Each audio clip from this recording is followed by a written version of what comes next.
Radhe Radhe everyone. In today's video we are going to have a discussion on the uses of two helping verbs.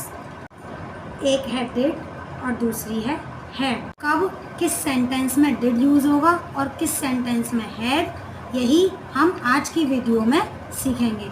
तो चलिए शुरू करते हैं। पहली helping verb है did. Did do की second form होती है।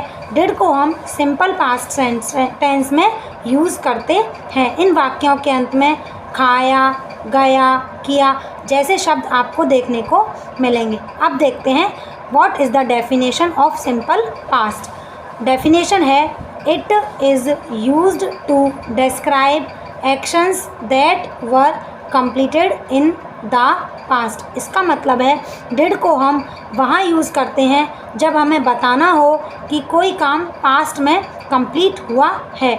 जैसे कि क्या उसने अपना काम ख़त्म किया, did he complete his work. Did के साथ हम वर्ब की फर्स्ट फॉर्म का यूज़ करते हैं। दूसरा एग्जाम्पल देखिए, क्या तुमने खाना खाया, डिड यू ईट फूड। तीसरा एग्जाम्पल, उसने अपना पाठ याद नहीं किया, she did not learn her lesson. एक और एग्जाम्पल, मैंने एक केक बनाया, I made a cake. Structure है सब्जेक्ट, वर्ब की second form, article plus object. अब दूसरी हेल्पिंग वर्ब देखते हैं जो कि है हैड। हैड को हम यूज़ करते हैं पास्ट परफेक्ट टेंस में। इन वाक्यों के अंत में चुका था, चुकी थी, चुके थे जैसे शब्द आपको देखने को मिलेंगे। अब डेफिनेशन देखते हैं पास्ट परफेक्ट की डेफिनेशन क्या होती है। देखिए हैड जहाँ यूज़ होता है वहाँ दो चीज़ें जुड़ी हुई हैं। एक है परफेक्ट, जिसका मतलब परफेक्ट शब्द का मतलब होता है कंप्लीटेड या फिनिश्ड, और उसके साथ में यदि पास्ट जुड़ जाए तो उसका मतलब हो जाता है कि हमें इन सेंटेंस में क्या यूज़ करना है, हैड। यानी परफेक्ट में हम यूज़ करते हैं हैज़ और हैड। अब डिड और हैड में क्या डिफरेंस है ये समझते हैं। देखिए डिड को हम यूज़ करते हैं केवल और केवल सिंपल पास्ट के लिए, केवल बताने के लिए कि कोई काम पास्ट में संपन्न हुआ है। लेकिन हैड को हम यूज़ करते हैं पास्ट परफेक्ट टेंस के लिए। इसमें हम यूज़ करते हैं हैव की सेकंड एंड थर्ड फॉर्म जो कि है हैड। अब देखते हैं डेफिनेशन क्या होती है। It is used to describe an action that has completed before another action in a specific point of time। इसका मतलब है हैड को हम उन वाक्यों में यूज़ करते हैं जब हमें बताना हो कि दो काम एक निश्चित टाइम में पूरे हो चुके थे और उन कामों में से जो वर्क पहले हुआ है उसके लिए हम हैड का यूज़ करते हैं। एक तो ये तरीका हुआ।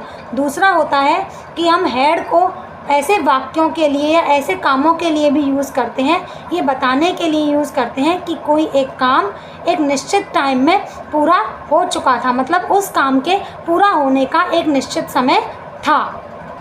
जबकि डिड में हमें यह नहीं पता होता कि कोई काम कब शुरू हुआ कब ख़त्म हुआ, हमें सिर्फ ये पता होता है कि वह काम पूरा हुआ। लेकिन हैड के केस में हमें ये पता होता है कि कोई एक काम निश्चित समय में पूरा हुआ और वह एक निश्चित समय पर ख़त्म हो चुका था। जैसे वह अपना काम ख़त्म कर चुका था, he had finished his work. दूसरा एग्जाम्पल देखिए, उसके आने से पहले मैं बाज़ार जा चुकी थी, I had gone to market before she came.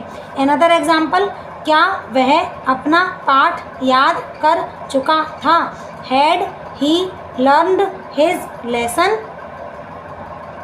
I hope आपको समझ में आ गया होगा कि कब हमें डिड यूज़ करना है और कब हमें हैड यूज़ करना। आप इन्हें बनाइए और देखिए क्या आपके सारे सेंटेंस सही होते हैं या नहीं। आंसर कमेंट बॉक्स में आपको मिल जाए। अगर आपको वीडियो पसंद आए तो लाइक ज़रूर कीजिएगा, शेयर कीजिएगा और प्लीज़ चैनल को सब्सक्राइब ज़रूर कीजिएगा। Thank you.